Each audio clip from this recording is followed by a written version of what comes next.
Welcome back to CNN News 18. Thank you so much for staying with us. My name is Hem Kaur and here's the latest that we're getting for you right now. Sources have told CNN News 18 that a major diplomatic and security development is unfolding today on the sidelines of the World Economic Forum in Davos. According to top security sources, Prime Minister Shehbaz Sharif and Pakistan's Field Marshal Asim Munir are scheduled to meet US President Donald Trump, with Gaza emerging as a key focus of these discussions. Pakistan has partially agreed to join the proposed International Stabilization Force of Gaza and has accepted participation in President Trump's Gaza Board of Peace. This as per our sources. The next crucial step we're given to understand is going to be finalizing how and when Pakistan could join the International Stabilization Force, including the terms of a reference, troop deployment, timelines, operational coordination mechanisms. So this is the latest that we're getting on the diplomatic front on the sidelines of the World Economic Forum. We are expecting a meeting between Prime Minister Shehbaz Sharif and Pakistan's Field Marshal Asim Munir, who are expected to meet US President Donald Trump, with Gaza being the key focus of discussions.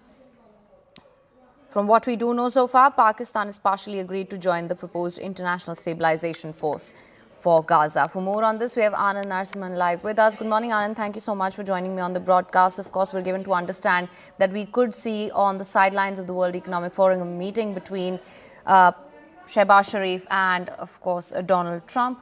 What are you expecting from this? Good morning to our viewers and morning him.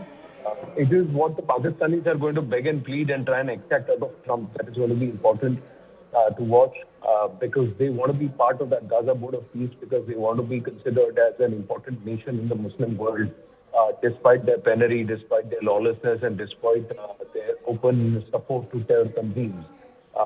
But the other thing is, and ironical though, that a nation that's gone about 8 to 10 times to the IMF to bail itself out for multiple bailouts, saying that they have no money to run their own economy. They still have about $3 billion which are being parked by the Saudis there in their country with them, just so that they have some reserves to show. Is going to now come up $1 billion to be part of a board of peace. Where are they going to get that money? So clearly they're going to ask Trump to help.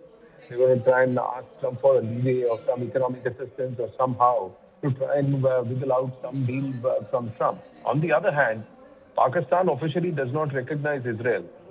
So how are they going to send soldiers and people boots on ground on Gaza?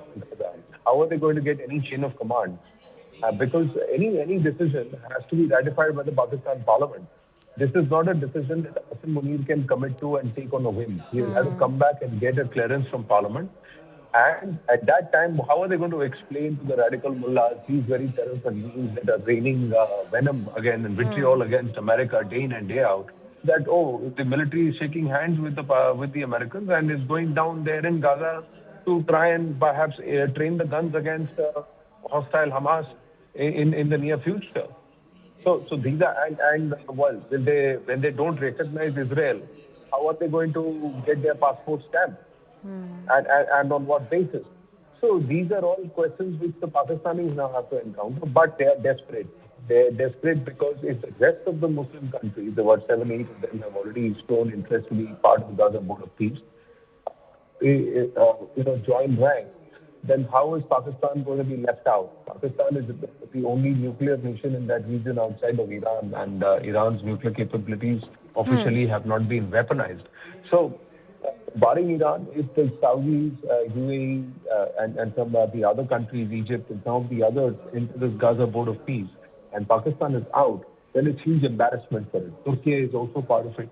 So clearly the Pakistanis wanting to try and continue to stake claim and relevance in the Muslim world want to be part of this, but they have a tricky situation to dodge, and how are they going to do it?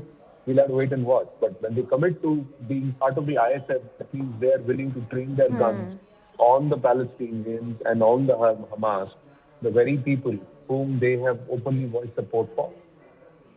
Absolutely. Anand, thank you so much for joining us with your perspective and insights on that as well. Of course, ironic there that Pakistan is mulling steps to be a part of the International Stabilization Force at this point when they can hardly keep things stable back at home. How that pans out going forward, that's something, of course, that remains to be seen.